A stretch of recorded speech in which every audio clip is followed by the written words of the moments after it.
Good morning. I'm very happy to see that the audience is almost full, in spite that it's Saturday and it's quite early. This topic, personalized therapy and nutrition, is very relevant indeed. So let's begin.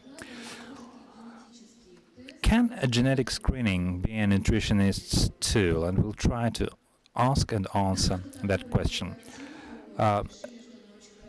This picture reflects the understanding of nutrition science at the moment very well, and we would really like to transcend the framework of nutrition science as something that only deals with the rational combination of proteins, carbohydrates, and calories. It is important, but that's the tip of the iceberg, while its foundation are important details like proteomics, microbiota, and other things that were discussed yesterday and that will be discussed today.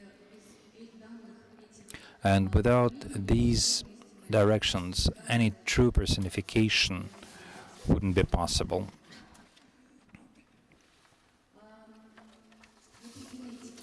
Nutrigenetics is a science that deals with study of genetic peculiarities that influence the digestion of various nutrients.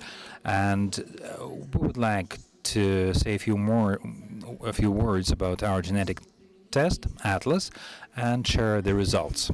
Our test consists of a few key sections. These are the risks of common diseases, risks of inherited conditions, and here we have the data for a specific person that are compared against the distribution, the average distribution in population. It's pharmacogenetics, which is also a very applied direction in clinical practice for our specialists. This is sports genetics and nutrigenetics. My favorite section, which I use every day when I create individual nutrition schedules for patients. And that's what we'll discuss in more detail today. Metabolism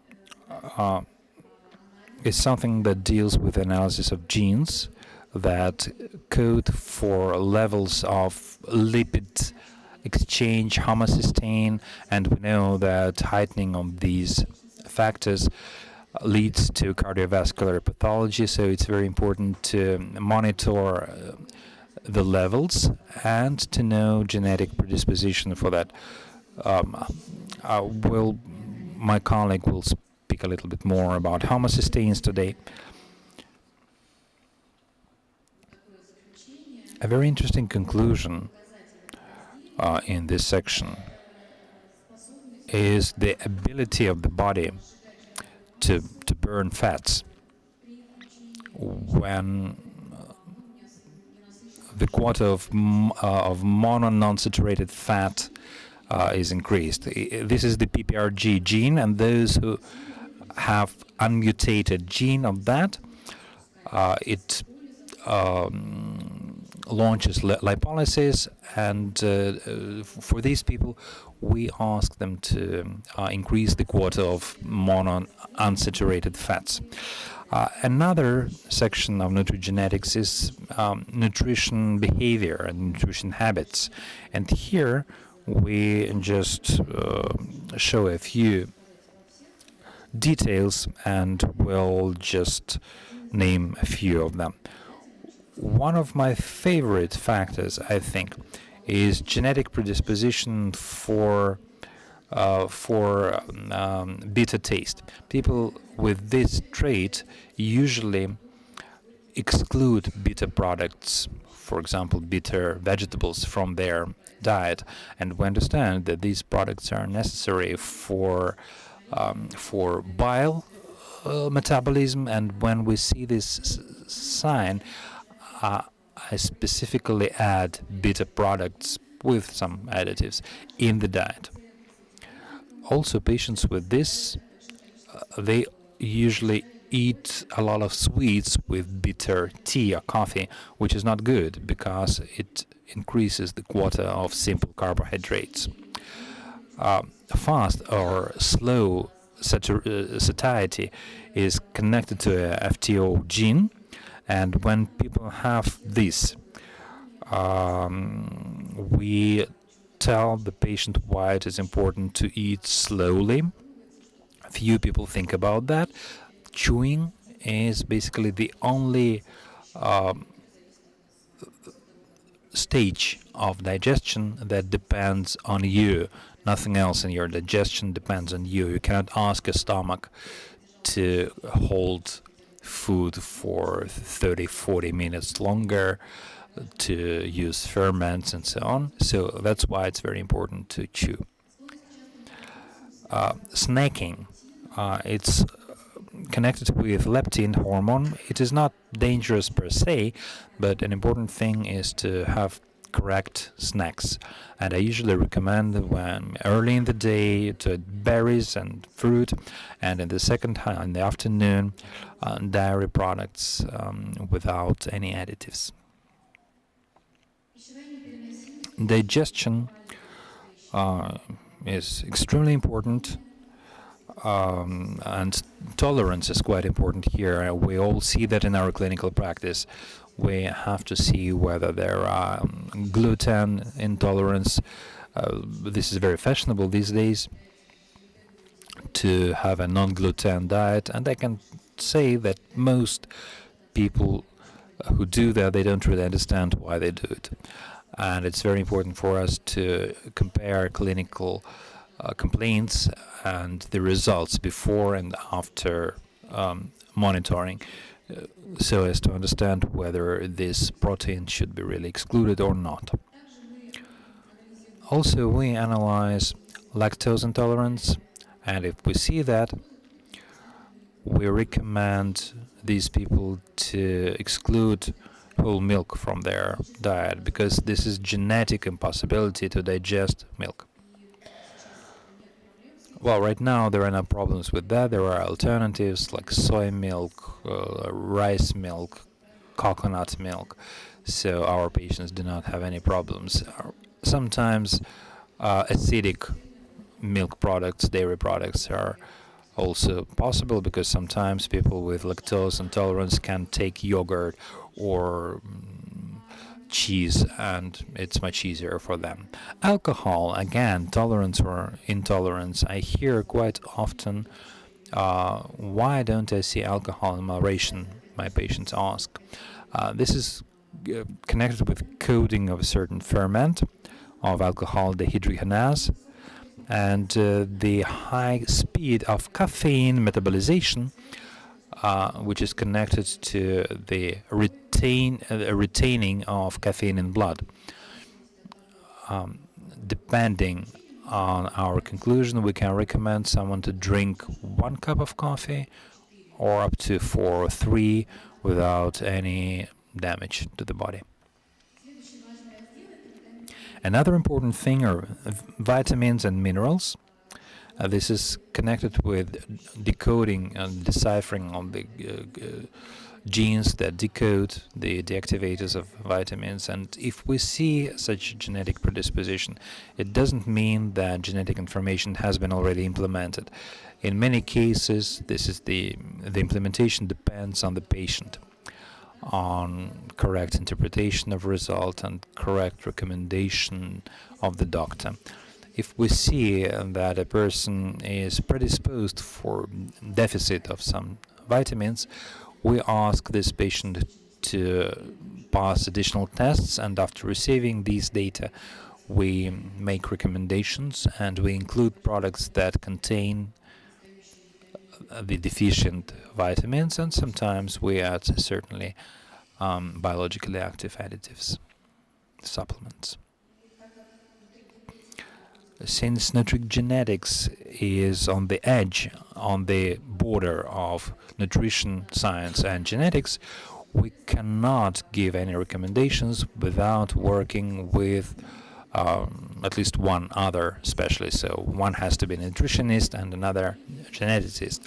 So I would like to give the floor to my colleague Irina Zhegulina, who will say a few words about clinical situations that we encounter in our practice. Thank you.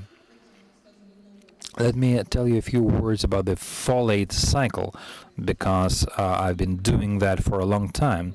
And I will tell you a few words about the applied aspects of genetic testing of the folate cycle genes.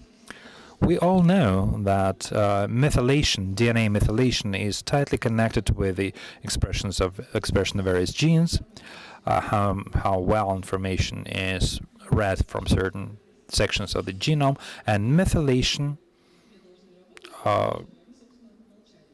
prevents the genes that have to be silent from being expressed.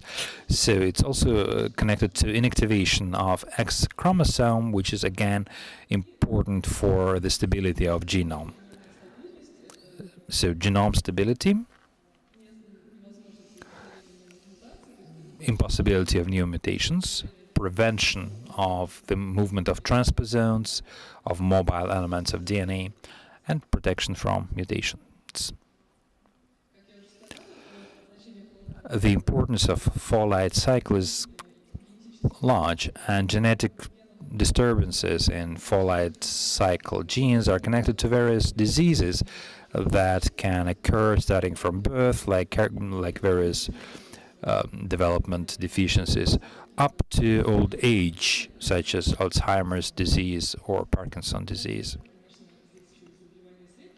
And middle-age diseases, of course, cardiovascular diseases, thrombosis, and everything else. This slide demonstrates the complexity of the folate cycle. And I don't want to go into biochemistry here, but I just want to stress that all these ferments that are here marked in yellow, they are all coded in our DNA, which means that using genetic testing, we can predict how much these fermentative pathways are active. It often happens that we see in blood levels that for homocysteine, for example, levels are heightened, which is not prognostically good for many diseases. And we try to lower the level of homocysteines with folic acid, with B vitamins. But there is a paradox sometimes when we see non-metabolized folic acid, but homocysteine levels are up.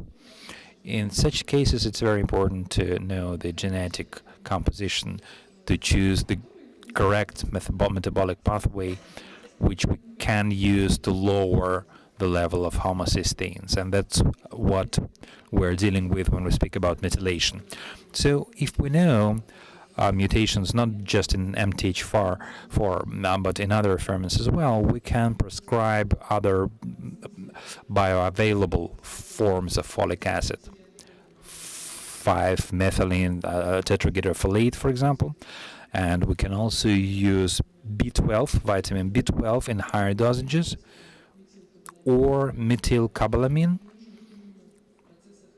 which is necessary for methylation. This is one of the co-ferment forms of this vitamin. Or if this person is polymorphic in NTHFR and methylene synthase, in that case we're looking at one alternative pathway of homocysteine utilization. It's transmutation into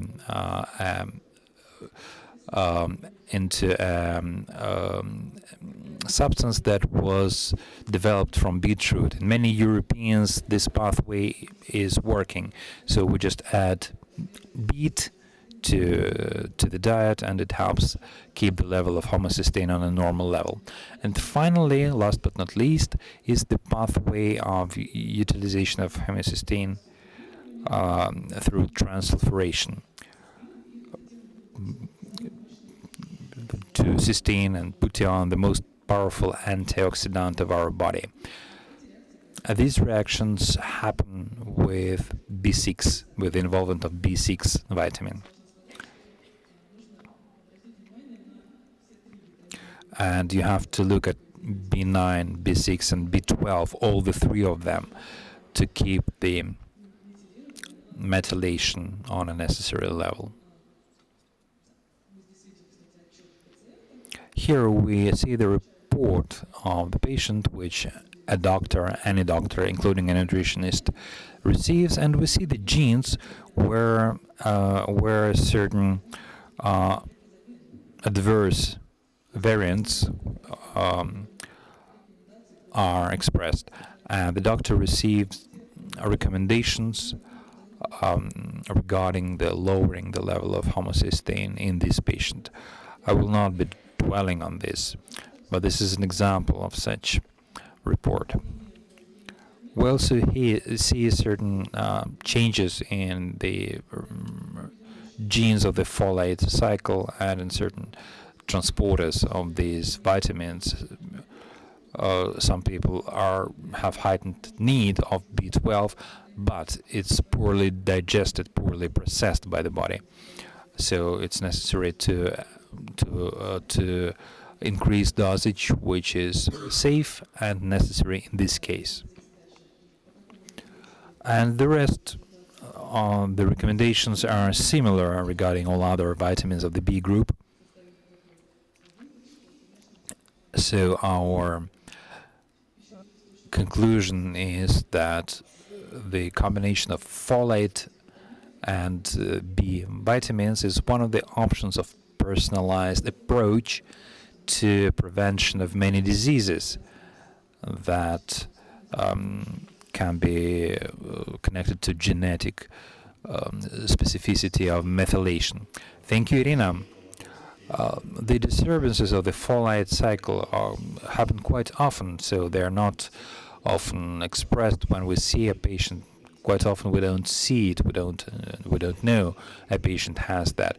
And I'll tell you a few words about inherited conditions which occur much more seldom, but they do occur. And the first will be hemochromatosis, which is a very frequent disease in European population. 1 in 200 people will be homozygous in this mutation, and disease outcomes are liver cirrhosis, cardiomyopathy, and involvement on endocrine organs. Probably everyone knows that this disease is connected to excessive iron absorption from food, and excess iron is not oxidized. The most important thing that it's the most important factor that iron is not oxidized, and as a result, it's not enough, and this is not sufficient. Or unoxidized iron induces generation of reactive oxygen species of tissues. And the cells that are not prepared to this, such as liver, endocrine organs, myocardium, they suffer the most. It's interesting that macrophages are also saturated with iron in such patients, but because of specificity of their functions, they have very good protection, and immunity is not suffering. But unoxidized iron, which comes into our cells, provokes quick reactive forms, which actually doesn't give pathogenesis chance. There are also recommendations for nutrition for such patients, because the main cause is iron that comes into our body with the food. And the most important thing that normally is mentioned, excessively high tension, gets reduction of red meat.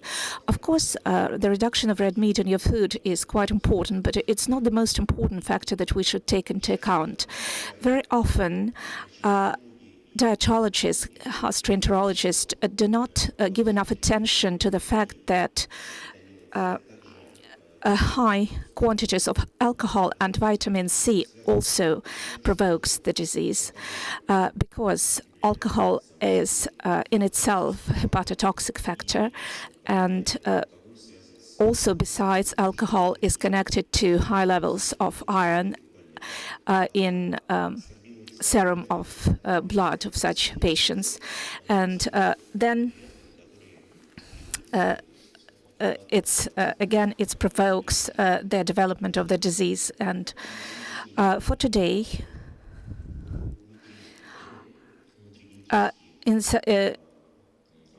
the genetic aspects of this disease are very important, but the only actual treatment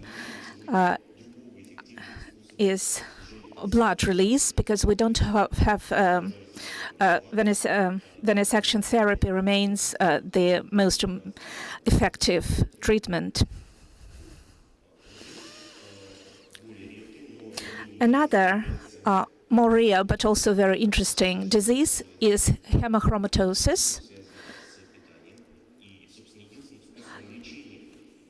Is Phenylketonuria, and the only way not to prevent this disease are diet recommendation. But today we're not going to speak about patients with this disease, but carriers of the disease.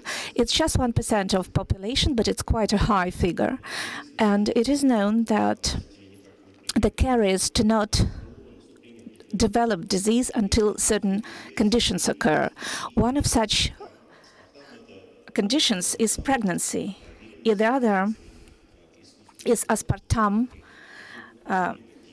If they take aspartame, which is quite often people do, and women who are carriers of this disease start taking aspartame during pregnancy, which immediately put them at risk. Of course, we know that phytotoxic effects are unavoidable in this case, or which can damage the fetus and are very dangerous for the would-be child. The third disease we're going to talk is G6PD deficiency. And my colleague will go on with this. There is hereditary disease, G6PD deficiency, and its mutation in a gene that is the cause for this disease. And it's quite often in 1 person in 50 we have this mutation in Russian population. And what is interesting that this deficiency can be developed in heterozygote because this gene is on X chromosome. So the women also can have partial deficiency of this ferment. There are recommendations for taking certain medicines and certain nutrition to treat this condition. And sometimes they call it favism. I decided to take this particular example, clinical example, because this disease at the same time is pharmacogenetic and nutrigenetic. It's provoked by certain medicines and certain foods. And here we have them just on screen.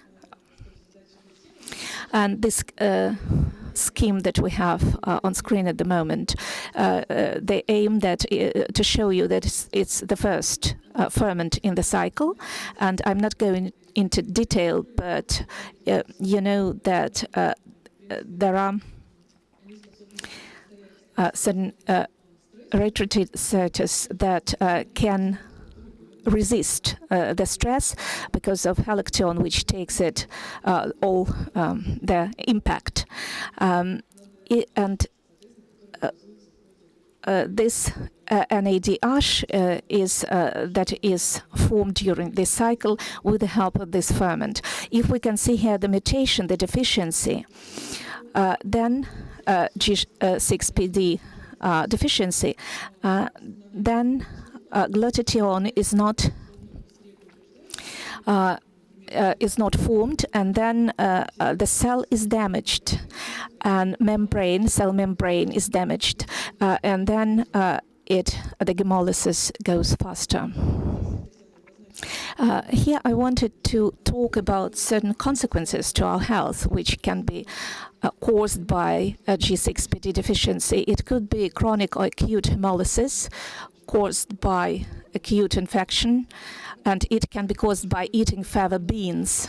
It could be neonatal jaundice, which can be very heavy. It can be threatened. It can threaten the life. And what is interesting, why this mutation is so frequent, and why it happens that people who have this change in their genes, they are more resistant to malaria. So this mutation was actually stayed in place because of malaria in the regions when malaria was dangerous.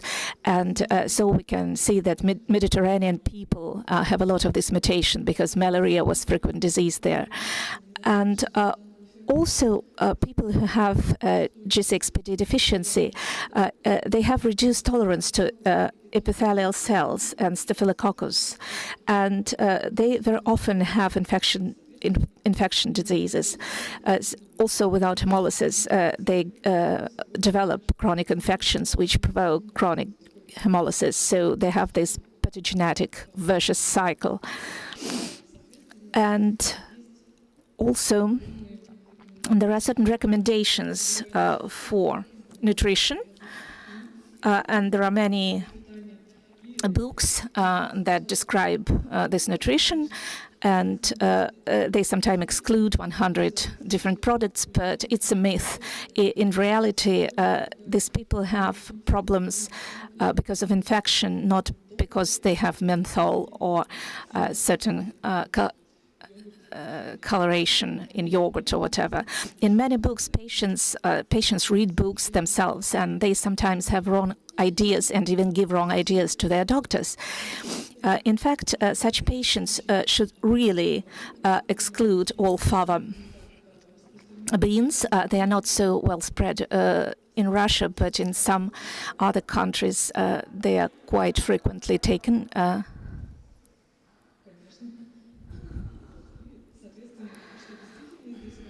And what is really important is alpha-lipoic acid intake, 600 milligram per day.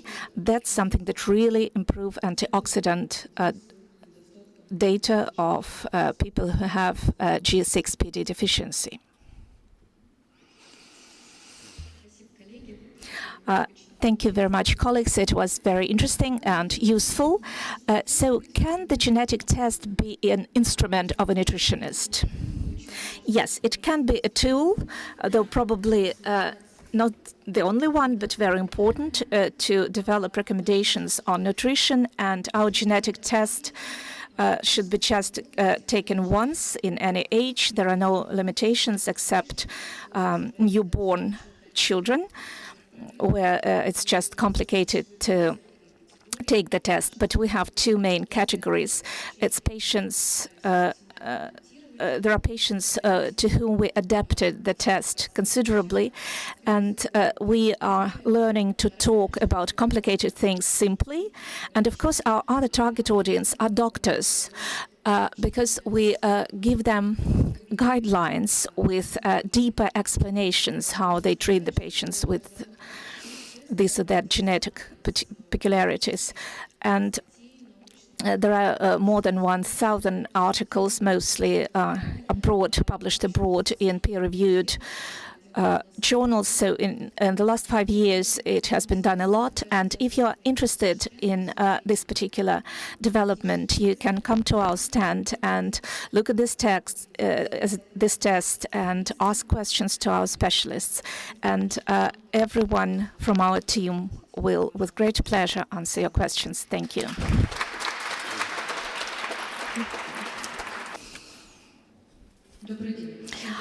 Elena, endocrinologist. I want to ask Irina what kind of treatment you use for the patients who have B12 deficiency. And from patent medicine, we can only use Fimabone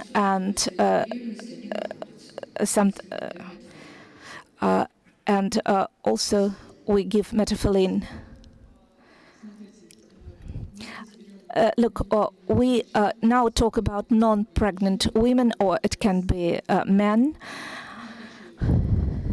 In this case, I use methancobalamin, which can be ordered by internet, or alternatively, if the doctor has concerns, then we can take B12, zancobalamin. Probably it will be less effective, but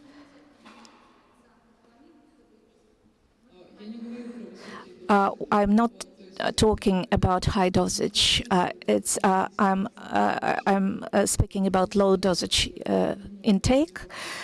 Probably it can be. We're talking here about methylcobalamin in low dosage. But I'm sorry, I don't hear anything without mic.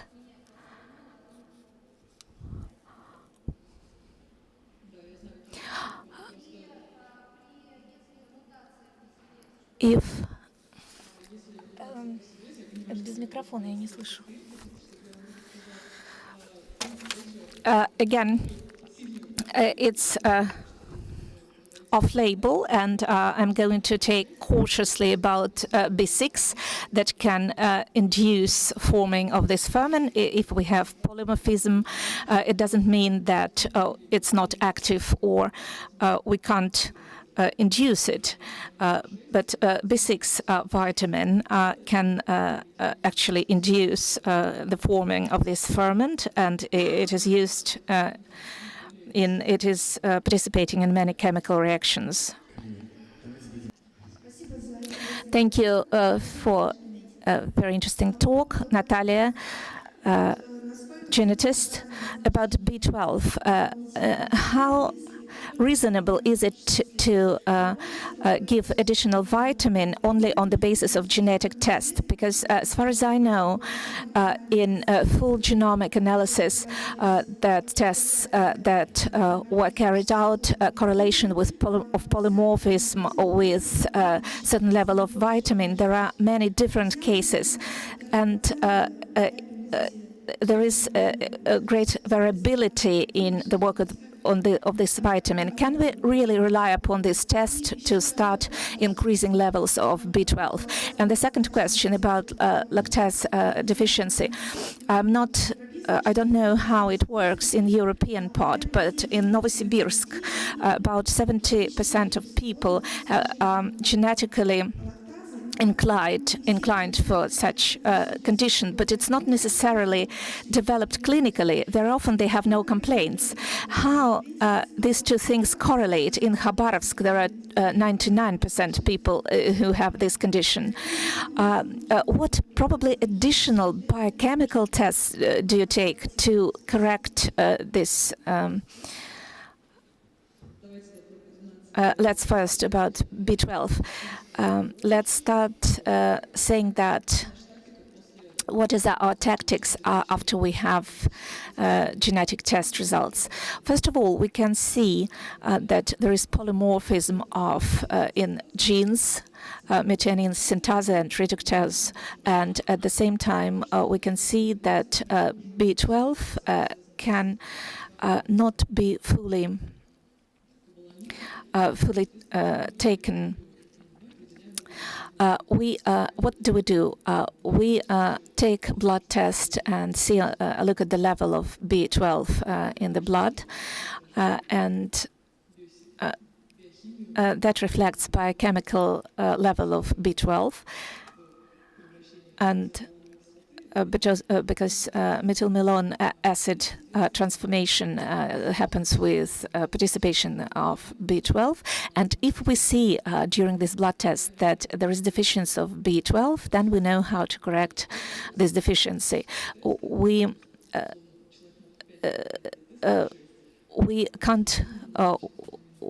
can't, of course, prescribe B group vitamins on the basis of just genetic tests. We always add biochemistry, and we actually talked during the presentation that after we have this genetic analysis test, then we ask our patients to give blood test, take blood test, and then we prove the fact of such deficiency.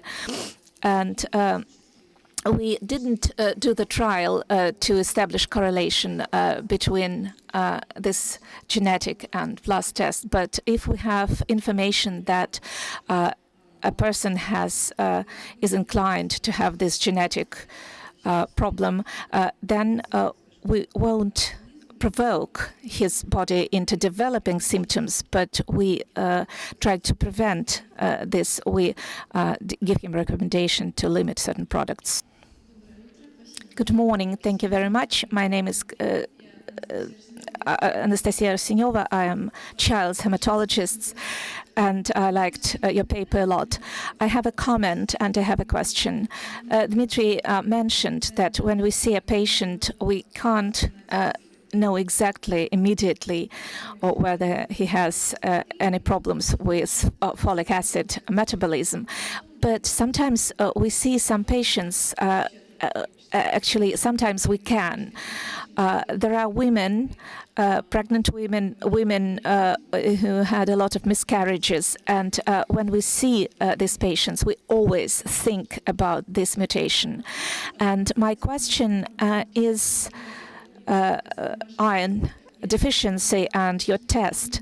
Are there any mutations which are correlated to saturation of iron into guts? If we speak about children and pregnant women, this iron deficiency problem is very important to our country because very often we do not see it immediately, but it can be developed during pregnancy or disease. I don't know any place in Russia where we can do the research, the test of such polymorphism in the guts. It's exactly, thank you for this question. We can look at genetic aspects, not just of increased intake of iron, but also deficiency of iron, and how it's included in all kinds of biochemical reactions. Our test has a parameter which shows the decrease in iron saturation, and if you want to see the risk at your patients, then genetic test is a very good instrument. But if you want to know if it's a real problem, if this problem developed, then you probably better have some functional tests, because then you will have direct information on phenotype, and then you will see whether genetic risk has realized or probably not. And if it hasn't realized, then probably you'll need to think another direction, probably connected to food or not connected to food, that brought this problem with iron. Consult on Acylocare and about gluten. According to our research, the genes that are in charge of this disease are only discovered in 60% cases. Is it really reasonable to recommend diet on the basis of genetic test? Of course, again, we do not give any recommendations on the basis of just genetic test. We do not exclude gluten from the diet only on the basis of the genetic test. We talk to the patients. We look at the symptoms, which normally is present in the case if there is real celiac care. And of course, we do a lot of other tests, and only on the basis of this comprehensive research, or we give recommendations. Of course, we never say that we can recommend anything on the basis of genetic test alone. Then I have another question. As far as you probably know, celiac care diagnostics is very difficult, and symptoms only occur in children. And in children, it's especially difficult. So we have to have complicated diagnostics. Why do we need to spend money and do this genetic test, look at the mutation? Well, probably I'll try to clarify it. It's DNA screening, and screening has different logic. I would like also to explain that we'll have separate discussion on children's nutrition, and we'll be able to talk about it in more detail. Yeah, that's what I'm saying, that 60 to 70%, we had research in Tomsk and St. Petersburg that there are no mutations sometimes in these genes, though we diagnose the disease. Let me try and answer your question. When we're talking about certain biomarkers that allow us to estimate risk, then there are two things: positive prognostic value and negative prognostic value. When we talk about positive value, it's 60%, you're right, which means that if we discovered this mutation, it doesn't mean that the person has this disease. But on the other hand, if we checked all the mutations that are in charge of celiac disease, and we didn't find any, it's 90%. It's 90% probability that the patient is not suffering from the disease. So this negative value is much higher than positive value, and you probably think about all genetic markers in this aspect. It will be very interesting to listen to this panel discussion on children's nutrition. But there are children with peculiarity of food behavior. My first question, from what age do you recommend to take this test, or which age is lower? 6 years. We're talking about 6 years. When only from 6 years old, we are talking about 6 years because children at this age are already capable to give us enough material for the test. And then, for example, you can find how sensitive he is to vitamin D. Is it really possible? Because you showed some vitamins, and of course dosage is different, and norm is different. And of course, again, you'll have to give blood test because blood test also influences the dosage and.